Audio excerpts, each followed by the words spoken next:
نہیں،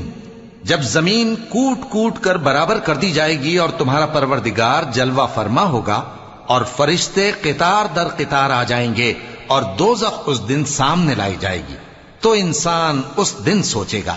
مگر اب سوچنے سے اسے فائدہ کہاں مل سکے گا؟ کہے گا کاش میں نے اپنی اس زندگی کے لیے کچھ آگے بھیجا ہوتا،